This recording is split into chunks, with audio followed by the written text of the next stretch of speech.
Talking about mind-body connections today, and what Paul said earlier, that your beliefs create your biology. And now Sharon Lund contracted the HIV virus from her ex-husband, and she's never taken any of the approved drugs for AIDS, and says that she uses herbs and acupuncture, and that literally talking to her disease has helped her to stay alive.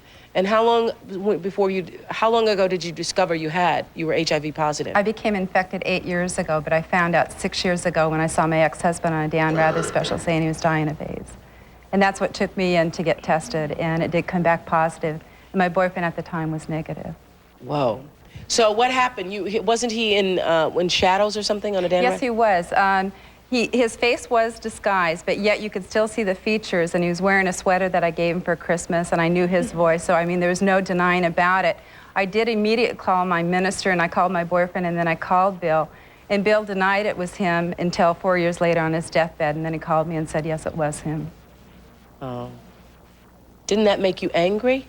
You know, Oprah, I wasn't, at the time, when I first was tested, I went into extreme denial because I was already working in the AIDS community, teaching people with AIDS the importance of healing the body, mind, and spirit, teaching them different techniques. But I'd never met another woman infected, so I thought, well, there's something wrong here. I'll never get sick. And the anger did not come until he called and admitted the truth that he did infect me and that he was dying, and that was 4 years later, and that's when the anger hit. So you're HIV positive? I'm HIV symptomatic. I'm at the second stage of the virus, and I may actually be at the stage of AIDS. I'll know in a couple more days. Really? Yeah. And how do you feel about that? A lot of people may not understand this, but it's like when I talk to my mom. My family's a real support for me, and when I talk to my mom, it's like this virus has given me a purpose in my life. For the first time, I found God in that inner peace. I don't take my life for granted like a lot of people do. My daughter is...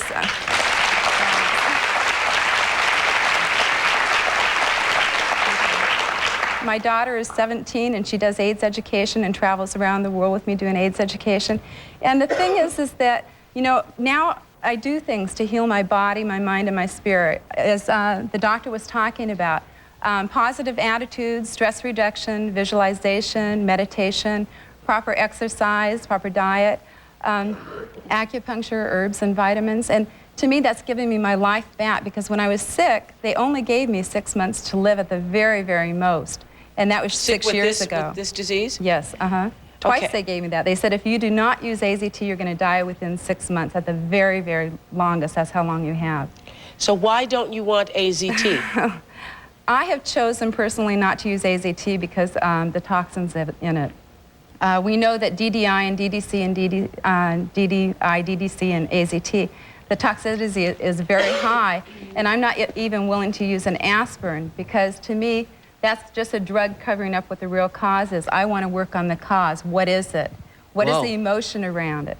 Because you believe, as what Paul just said, Dr. Pearsall said, that your beliefs create your biology? Absolutely. Okay, then one of the questions I wanted to ask him, you, Dr. Pearsall, isn't that in many ways blaming yourself for having the disease then, because that means you created it? Absolutely, and I think that's the biggest danger.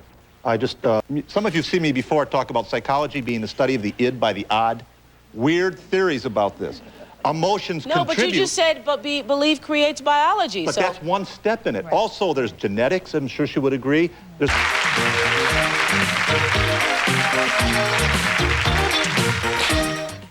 Do you all meditate? No. You don't meditate? No. No, do not. I think that there's a big mistake. I want to remember, positive attitudes don't just heal, so do negative attitudes.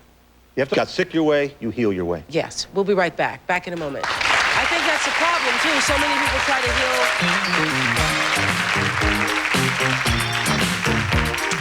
heal. And I agree with everything that everyone's saying, but I think it's also real important that in the body, mind, and spirit healing, that, you know, your nutrition and your exercise and stress reduction also plays a big, important part, at least to my healing. And you may want to look at that also. I don't think that we're saying don't use your Western medicine. We're not saying that. I know what you're saying, but it's just kind of like a doubting Thomas. Yeah. What do you want to share with us? What if you do all this, meditation, because she was talking about Gilda Radner, you do the meditation, you connect with yourself, and you take the medicine, all that, and you still die? I'd like to say something about that. I think that's what's important is that, you know, we're all going to die. We don't know when or how, but finding that connection, and as the other lady said, you know, finding about God. Everybody has a different concept of God. For me, it's finding that inner peace and finding God within myself. And once you find that, you know, that's what life is about, is that inner peace and finding that it's how God. are you living? Yeah, and it's living your life to the fullest. And That's it. that's it.